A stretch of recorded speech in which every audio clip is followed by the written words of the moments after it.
ప్రియ దేవుని బిడ్డలారా, చూసినట్లయితే ఈ మొక్క చూసినట్లయితే దీని యొక్క ఈ మొక్క ఫలించిన రీతిని మనం చూస్తున్నాం. ఇది ఏ విధంగా ఫలించింది అంటే దీనికి కావలసినటువంటి ఎరువులు కానీ సరైనటువంటి నీటిని కానీ ఇది అందించినప్పుడు ఇది బాగా ఫలించింది. ఒకవేళ ఇదే మొక్కకు మనం సరైనటువంటి నీటిని కానీ లేకపోతే ఎరువులు కానీ వేయకపోతే, సరైనటువంటి నేలలో దీన్ని వేయకపోతే ఇది ఇలా ఫలించేదా? చూసినట్లయితే ఈ రోజులో మన జీవితాలు కూడా ఒక మొక్కతో మన ఉదాహరణ తీసుకున్నట్లయితే, మనకు సరైనటువంటి వాక్యం కానీ లేక మనం దేవుని యొక్క భయభక్తుల్లో కానీ లేక ఆత్మీయ జీవితంలో కానీ ప్రార్థనలో కానీ సరిగా ఎదగకపోతే మన జీవితం కూడా ఎండిపోతుంది. లేదా మన జీవితం కూడా ఈ మొక్క వల్ల ఫలభరితంగా ఉండాలి అని అంటే ఇది ఏ విధంగా అయితే ఫలించిందో, దాని యొక్క నీటిని దాని యొక్క నేలను దీన్ని ఎరువుని తీసుకొని ఏ విధంగా అయితే ఫలించిందో మన జీవితం కూడా నేడు ప్రార్థనను దేవుని యొక్క ఆత్మీయ జీవితం దేవునితో మనం గడిపే సమయము ఎక్కువ చేసినప్పుడు దేవునికి మనకి ఆ యొక్క సమయం పెరుగుతున్నప్పుడు మన జీవితం కూడా ఈ మొక్క వలె ఫలిస్తూ ఉంటుంది. నీ జీవితాన్ని అందరూ నిందిస్తున్నారా?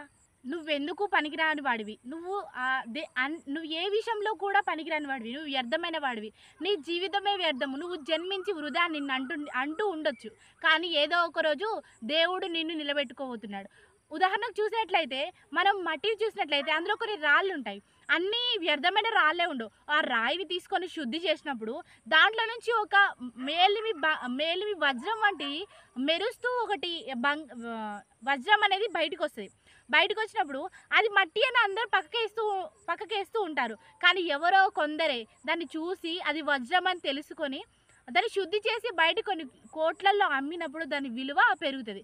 నిన్ను కూడా అందరు అంటూ ఉండొచ్చు. కానీ ఏదో ఒక రోజు దేవుడు నిన్ను ఆ మట్టిలో నుండి తీయబడినటువంటి వ్యక్తిని, ఆ మట్టిలో నుండి వచ్చినటువంటి రాయి ఏదైతే రాయిందో ఆ రాయిని బయటికి తీసి శుద్ధి చేసినప్పుడు వజ్రం ఏ విధంగా బయటకు వచ్చిందో నీ జీవితాన్ని కూడా దేవుడు అదే విధంగా చేయబోతున్నాడు. క్రైస్తవ జీవితంలో కొనసాగుతున్నప్పుడు మరి చాలా శ్రమలు మనకు ఎదురవుతుంటాయి. అదే విధంగానంటే ఆరోగ్యపరంగా కానీ ఆర్థిక పరంగా కానీ ఏ విధంగానైనా మనకు చాలా ఇబ్బందులు చాలా శ్రమలు ఎదురవుతుంటాయి. ఒక మంచి సువర్ణం అంటే మన శ్రమల నుంచి బయటకు వచ్చినప్పుడే మనకు ఒక మంచి జీవితం అనేది దేవుడు మనకు అనుగ్రహిస్తాడు. ఉదాహరణకు మనం చూసినట్లయితే ఒక బంగారాన్ని కొలిమిలో వేసి కొట్టేటప్పుడు ఆ బంగారాన్ని తయారు చేసే వ్యక్తి ఎవరైతే ఉన్నారో అతనికి మాత్రమే తెలుసు ఈ బంగారాన్ని ఏ విధంగా తయారు చేస్తే ప్రజలు దీన్ని ఎక్కువగా తీసుకుంటారు అని. అలాంటిది దేవుడు కూడా నీ ఎడలో ఒక ఉద్దేశం కలిగి ఒక ప్రణాళిక కలిగి నీకు ఏ విధమైన శ్రమలు నీకు ఎదురైతే నువ్వు బయటికి రాగలవు. నువ్వు ఒకవేళ శ్రమలు ఎదురు కాకుండా నీ జీవితంలో మధ్యలో నువ్వు పడిపోవచ్చు.